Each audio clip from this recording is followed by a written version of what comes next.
আপনারা শুনে খুশি হবেন, গত বছর পূজা হয়েছিল 41টি, এই বছর পূজা হয়েছে 49টা। 8টা পূজা মণ্ডপ কিন্তু বেড়েছে।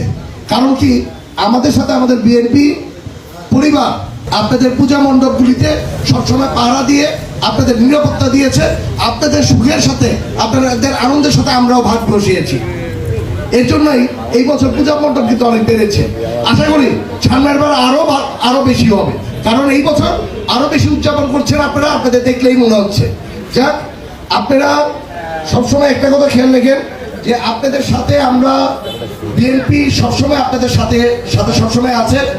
আপনারা একটা কথা খেয়াল রাখেন, এখানে হিন্দু সম্প্রদায়ের অনেকের অনেক জায়গা সম্পত্তি কিন্তু বিগত 17 বছরে অনেকে জায়গা সম্পত্তি দখল করে নিয়ে চলে গেছে আওয়ামী লীগের সরকার।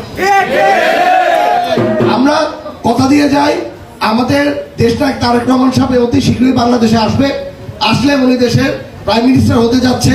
উনি প্রাইম মিনিস্টার হওয়ার সাথে সাথে আপনাদের যেই জায়গা সম্পত্তি যেগুলি দখল করে নিয়েছিল সেই জায়গা সম্পত্তি ইনশাল্লাহ আপনাদের কাছে আমরা ফেরত দিয়ে দিই। আজকে এখানে আপনারা কিছু দাবি করেছেন, এটা আসলে দাবি বলবো না, এটা হলো আপনাদের দরকার, আপনাদের একটা অধিকার। কারণ আপনারা এত সুন্দর করে পূজা মণ্ডপ এখানে সবকিছু ধর্মীয় কাজ করেন। আপনারা বলেছেন এখানে আমাদের পুলিশ প্রশাসনের ভাইরা এই কষ্ট করে আসে, ওদের ঠিক করে থাকার জায়গা নাই, ওদের ঠিক করে টয়লেটে যাওয়ার জায়গা নাই, ওরা কোথায় থাকবে ওরা নিজেরাও জানে না। ওদের জন্য আলাদা করে একটা স্পেসিফিক একটা ঘরের কথা বলছেন। আরেকটা বলেছেন মন্দিরে একটা কেচি গেট না থাকলে যে কোনো সময় যে কিছু চুরি করে নিয়ে চলে যায়, নিরাপত্তার জন্য আপনাদের দরকার।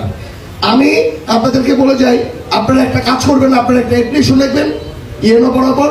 আমি ওই অ্যাপ্লিকেশনটাকে দিয়ে আমি চেষ্টা করবো সরকারিভাবে নেওয়ার জন্য। সরকারিভাবে না হলে আমরা বিএনপি পরিবার আমরা সবাই মিলে আমরা এই কাজটা করে দিই।